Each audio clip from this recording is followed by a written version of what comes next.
기본적으로 단어를 모른다는 거는 이 글의 주된 내용이 뭔지 모른다는 거고 문맥도 파악이 불가능하다는 건데 그럼 사실상 글의 내용을 이해하는 것도 절대 불가능하죠.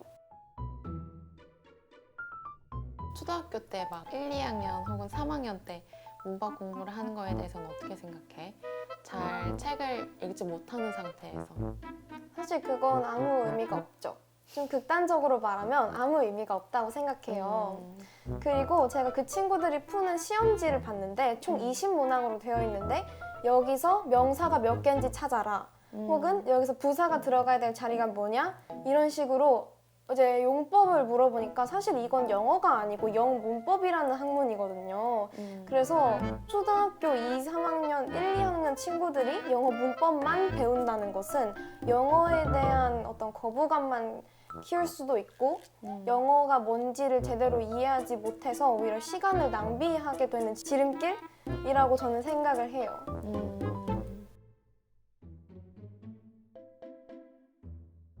지난 질문에 이어서 지금까지는 우리 연우의 공부 스타일에 대해서 선생님이 질문을 했는데 지금부터는 연우의 생각과 의견에 대해서 한번 물어보려고 해.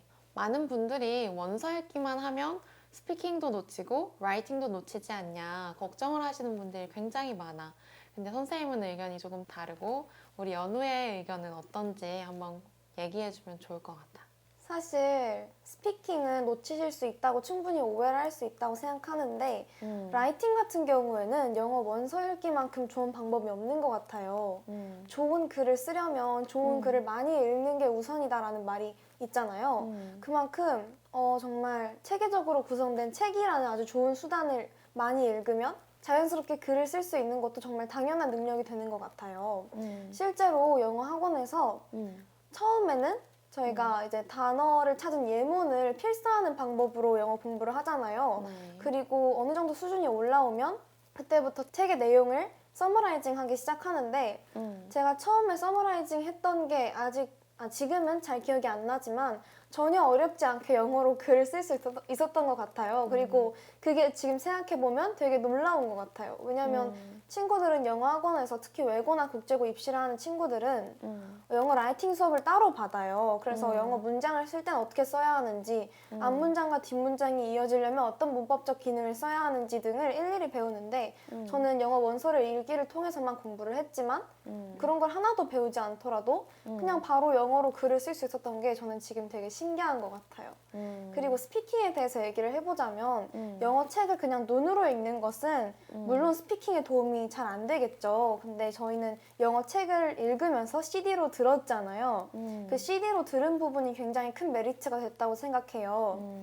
특히 미국인의 발음 하나가 아니라 미국인, 영국인, 호주인, 또 어떤 인도계 사람까지 모든 발음을 들어볼 수 있어서 듣기 평가는 물론 스피킹 할 때도 되게 도움이 많이 됐던 것 같아요. 영어 원서 읽기가 스피킹에도 도움이 된다는 정말 산 증인이잖아, 우리 연우가. 학교에서 교내 대회에서 상도 받고 했던 이야기도 좀 나눠주면 좋을 것 같아. 네, 저희 학교에서는 매년 영어 독서를 하고 독후감을 써서 그에 대한 스피치를 하는 대회가 열리거든요. 저는 그 대회에 1학년, 3학년 두 번 출전을 했었고 두 번 다 금상으로 입상을 했었어요. 사실 그 대회에서 가장 중요한 것은 독후감도 독후감이지만 독후감을 일정 수준 이상만 넘으면 되고 그에 대한 스피치를 하는 게 굉장히 중요하거든요. 근데 스피치라 하면 말 그대로 글을 읽는 게 아니라 청중들 앞에서 내가 이런 주장을 하고 있어요. 내가 중요하게 생각하는 부분은 이 부분이에요. 라고 하는 걸 강조를 해줘야 하기 때문에 영어를 읽고 발음이 좋은 능력만으로는 안 되는 대회라고 생각을 했어요. 하지만 영어 독서를 하고 그걸 CD로 들으면 이 말하는 사람이 어디서 강조를 하는지를 자연스럽게 알 수가 있기 때문에 제가 많이 들어서 그걸 똑같이 모방을 하면서 했더니 실제로 미국에서 진짜 오랫동안 살다 온 친구, 저보다 발음이 당연히 좋겠죠. 그 친구보다 발음은 조금 부족할지라도 스피치 능력은 그 친구보다 훌륭했기 때문에 제가 1위로 입상을 했다고 생각해요. 선생님이 듣기로는 우리 예선에 뽑혔던 나머지 친구들은 다 리턴이, 즉 이제 해외에서 살다 온 친구들이 많았잖아. 그 부분에 대해서 선생님이 굉장히 자랑스럽게 생각을 했거든. 우리 연우는 어때? 저도 사실 리턴이 친구들이 이렇게 많을 줄은 상상을 못했어요. 저희 학교가 군인 아파트 근처에 있어서 해외에서 살다 온 애들이 굉장히 학교에 많았었고 특히 그 친구들이 전부 똑같은 영어 대회에 나왔기 때문에 아, 당연히 나는 입상을 하지 못하겠구나. 3등이라도 하면 감사하지. 이런 마인드로 시작을 했던 것 같아요.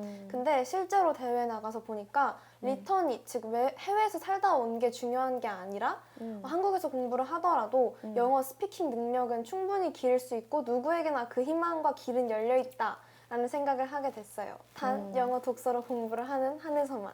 맞아요. 우리가 1, 3학년에만 수상을 했잖아. 2학년 때는 왜 수상을 못했는지 궁금하실 것 같아. 사실 제가 2학년 때는 대회 자체를 출전을 안 했어요. 그 이유가 2학년 1학기 때 첫 중간고사를 보잖아요. 근데 그 대회는 여름방학에 열리는 대회이기 때문에 시험에 훨씬 더 올인을 해야겠다라는 생각으로 출전을 안 했는데 지금 생각해보면 제가 너무 입상 실적에 좀 집착을 했었던 것 같기도 하고 이 경험 자체가 좋은 저의 재산이 될 수 있는데 왜 출전을 안 했을까 하고 좀 아쉬움이 정말 크게 남는 것 같아요. 특히 3학년이 되어서도 시험 보는 건 똑같았는데 저는 시험을 잘 보는 것보다 이 영어 대회에서 글을 직접 쓰고 스피치를 준비하는 어떤 저의 역량을 기르는 게 저의 미래 입시에 훨씬 맞다고 생각을 해서 시험을 약간 버렸지만 그래도 영어 대회에 출전을 해서 좋은 실적을 거둘 수 있었다고 생각해요. 우리가 1학년 때 출전할 때랑 3학년 때 출전할 때랑 준비 기간이 달랐다고 선생님은 생각을 하거든요. 3학년 때는 좀 더 편안했던 것 같아. 연우가 느끼기엔 어때?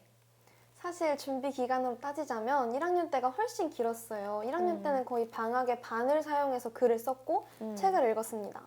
그러나 3학년 때는 제가 이미 읽었던 책을 가지고 제 의견을 정말 충실히 담은 글을 썼기 때문에 글을 쓰는 과정부터 퇴고하는 과정까지 정말 다 즐거웠던 것 같고 마음도 훨씬 더 가벼웠던 것 같아요. 왜냐면 이미 1차적으로 이 대회를 경험해봤고 리턴이들이 무조건 상을 받는 게 아니라는 것을 깨달았기 때문에 그리고 실제로도 1학년 때 총 4명이 입상을 했어요. 1등 1명, 2등 1명, 3등 2명 이렇게 입상을 했는데 본선에 진출한 8명 중 6명이 리턴이었고 저와 제 친구만 리턴이가 아니었는데 2명이 한국에서 공부를 했는데 입상을 했고 나머지 2명만 리턴이었기 때문에 리턴이인 게 그렇게 중요하지 않구나 하고 더 여유있는 마음을 가질 수 있었던 것 같아요. 그리고 실제로 3학년 대회에서 입상을 한 친구들은 전부 다 저 말고는 다 리턴이였던 걸로 알고 있어요. 원서 읽기만 하면 예를 들면 책만 읽으면 듣기 능력이 떨어지지 않냐 혹은 우리가 집중 듣기라고 해서 CD만 듣는 활동을 하는 친구들도 있어요. 근데 그렇게 하면 읽기 능력이 떨어지지 않냐라는 생각들을 굉장히 많이들 하시는 것 같아. 우리가 원서 읽기를 하면서 이 4대 영역 중에 혹시 놓치거나 부족한 부분이 있었다고 느낀 적 있어? 방금 하신 말씀 중에 영어를 4대 영역으로 나눈다는 말씀을 하셨는데 저는 애초에 영어를 4대 영역으로 나눈다라는 생각을 해본 적이 없거든요. 공부를 하면서 제가 책으로만 공부를 했는데 그 영역이 나뉘지 않는다고 생각했던 것은 책으로 하면 모든 게 커버가 가능하다라는 말과 같다고 생각을 해요. 그래서 사실 책을 읽는 것도 중요하지만 그래서 시각적으로 보고 그 정보를 읽어내는 것도 진짜 중요하지만 그것보다 현재 더 많은 친구들이 어려워하는 게 리스닝이기 때문에 그리고 리스닝이 잘 되면 리딩은 멈춰있는 글자이기 때문에 다시 보고 또 보는 게 가능하잖아요. 그래서 리스닝을 우선적으로 해서 하더라도 저는 나중에 리딩에는 전혀 문제가 없을 거라고 생각을 합니다. 그리고 저도 리스닝과 리딩 어느 면에서도 빵꾸가 나지 않았어요. 들으셨죠? 영어 원서 읽기는 영어에 있어서 완전식품과도 같다는 제 의견을 대변해주네요. 선생님이 하루는 이런 전화를 받은 적이 있어. 하루에 책을 몇 권 진행하나요? 라고 해서 선생님이 하루에 1권 진행합니다. 라고 이야기를 했더니 하루에 1권에서 언제 그 책을 다 읽어요? 이러시더라고. 그러면서 본인은 하루에 5권씩 하고 있다라는 이야기를 해주셨었어. 근데 실제로 다독을 하느냐, 정독을 하느냐에 대해서 정말 많은 분들이 궁금증을 갖고 계신 것 같다. 우리는 하루에 1권을 읽은 입장에서 부족했다고 느낀 적이 있어?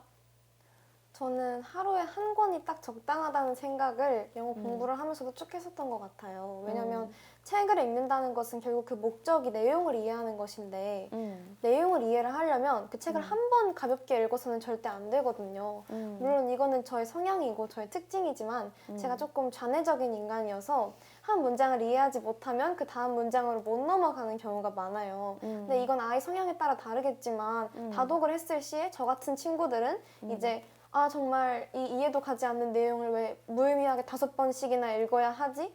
라는 5권이나 읽어야 하지? 라는 생각을 충분히 할 수 있고 5권을 읽은 만큼 어떤 이야기가 어떤 이야기였는지 정리도 안 돼서 머리도 복잡할 것 같아요. 그래서 저는 하루에 딱 한 권만 제대로 잡아서 그 책의 영어뿐만 아니라 이야기도 잘 생각해보면서 그러면 또 새로운 단어에 새로운 의미를 찾을 수도 있기 때문에 그렇게 하루에 한 권만 정독하는 게 맞다고 생각합니다. 우리 연우가 중학교 1학년 때 시간 관리에 대해서 굉장히 이제 고민도 많고 어려움을 겪었었잖아. 그래서 선생님이 플래너도 사주고 우리 플래너를 적기 시작했었는데 시간 관리에 대한 연우의 이제 팁 같은 게 궁금해. 어떻게 지나했고 또 어떠한 꿀팁들이 있는지 한번 나눠줄 수 있을까? 사실 제가 초등학교 때는 논이쌤 공부 빼고 공부를 전혀 하지 않아서 플래너를 적는 거라던가 혹은 계획을 세우는 것의 필요성을 못 느껴서 그런 게 훈련이 안 됐었던 것 같아요. 근데 중학교에 올라오고 학년이 높아질수록 할 일이 많아지니까 점점 더 시간을 효율적으로 쓰는 방법에 대해 고민을 하게 되더라고요. 논이 선생님께서 플래너를 사주셔서 그때 처음으로 계획을 세워보기 시작했는데 처음에는 위클리를 기준으로 계획을 세워서 일주일에 할 일을 전부 적은 다음에 그 일 번호를 매겨서 월요일에는 134번, 화요일에는 2, 6, 7번 이런 식으로 플래너를 짰었던 것 같아요. 근데 사실 이게 하루하루 계획도 굉장히 중요하기 때문에 그 다음부터는 한 2학년 때부터는 본격적으로 데일리 플래너를 쓰기 시작했던 것 같은데 그때 학생들이라면 누구나 알고 있을 만한 모트모트 10미니 플래너를 이용해서 제가 계획을 짰거든요. 근데 10분 단위로 계속 나눠서 짜다 보니까 제가 안 그래도 성격상 융통성이 전혀 없는데 계획을 한번 놓치니까 정말 미칠 것 같더라고요. 그래서 그런 면을 어떻게 극복해보자 새로운 플래너를 찾다가 결국에는 제가 이렇게 직접 플래너 양식을 만들어서 플랜을 짜기 시작했어요. 그리고 제가 또 얼마 전까지 예를 들면 논이쌤 에세이 쓰기를 뭐 4시부터 6시까지 이런 식으로 시간을 전부 다 정해서 계획을 짰었는데 이렇게 하니까 변화하는 상황에 맞춰서 제 계획을 변화시킬 수가 없더라고요. 그래서 요즘에는 할 일을 나열을 해놓고 그 일에 대한 우선순위를 적은 다음에 우선순위가 높은 것부터 쳐내는 방식으로 계획을 짰었던 것 같아요. 와, 선생님이 알려준 방법이랑 똑같이 하고 있네. 네.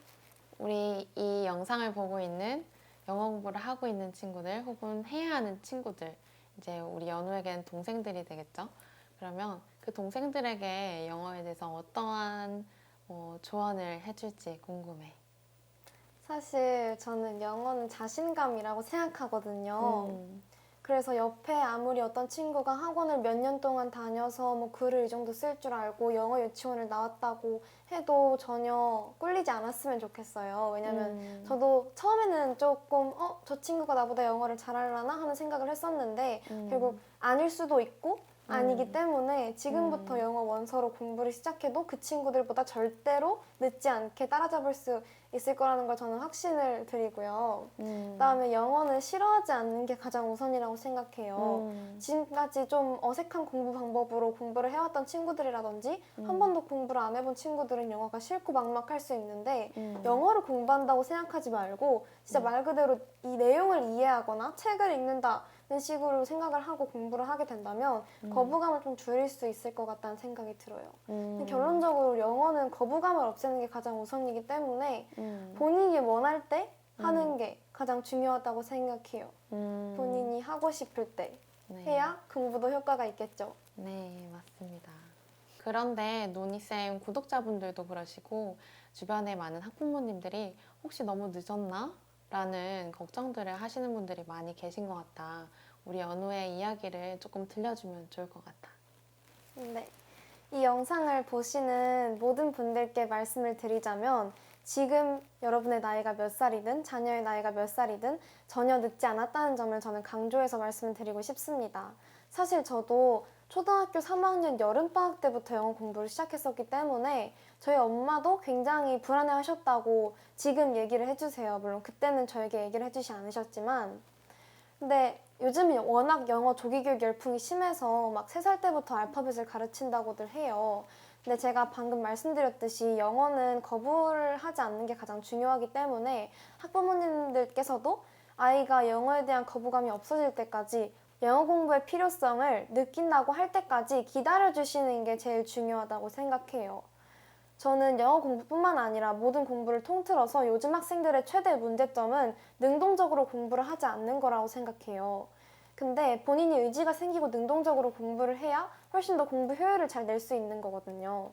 그래서 아이들이 공부를 하기 싫어하는데 굳이 지금 시키려고 하지 마시고 아이가 공부를 하고 싶다 혹은 영어에 대한 거부감이 없어졌을 때 그때부터 시작하셔도 충분히 늦지 않으실 것 같아요. 그 다음에 영어 원서 읽기라는 공부법이 사실 겉으로 보기엔 좀 아이의 발전이 더디게 보일 수도 있거든요. 한 번에 단어를 많이 외우고 그런 게 아니다 보니까. 근데 확실한 건 지금도 계속 발전하고 있다고 아이를 믿어주시고 이 공부법을 믿어주시면 아이는 언젠간 여러분이 모르는 사이에 엄청난 발전을 해 있을 거라고 저는 확신을 합니다. 그리고 저희 엄마도 그러셨고요. 저희 엄마는 제가 초등학교 3학년 때까지 ABC만 아는 거를 보고 굉장히 충격을 받으셔서 급하게 마음을 먹으셨던 것 같아요. 하지만 저를 이렇게까지 믿고 기다려주시니까 제가 갑자기 한 번에 확 잘하게 되는 걸 보고 어머니께서 굉장히 놀라셨던 경험이 있어요. 마지막으로 학교 자랑 한번 하고 끝낼까요?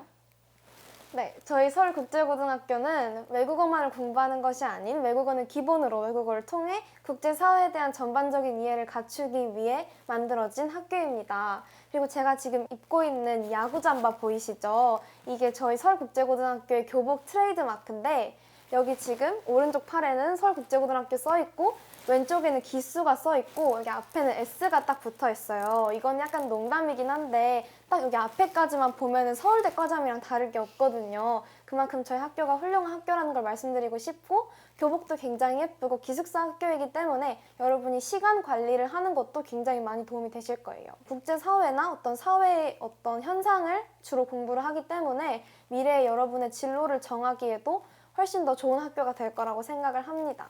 그래서 영어 공부를 좋아하고 영어로 된 어떤 비문학 지문을 읽는 걸 좋아한다면 서울국제고를 추천해드리고 싶습니다. 감사합니다. 다시 한번 축하해요. 감사합니다. 오늘 이렇게 바쁜데도 주말에 시간을 내줘서 너무 고마워. 다시 한번 축하해. 감사합니다.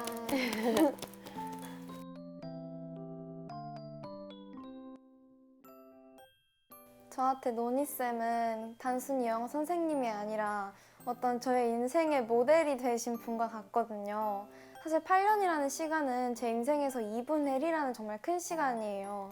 근데 그 시간 동안 노니쌤이랑 함께 보내면서 쌤께 되게 많은 걸 배웠던 것 같아요. 단순히 영어뿐만이 아니라 인생을 살아가는 방법이라든지 아까 말씀드린 시간 계획을 짜는 방법이라든지 갈등 상황에 처했을 때 어떻게 대처해야 하는지 등을 쌤께서 많이 가르쳐 주신 것 같아요. 그래서 저는 제 인생에 가장 큰 영향을 미친 사람을 한 명만 뽑자면 제 부모님보다 노니쌤이라고 할 수 있을 것 같아요.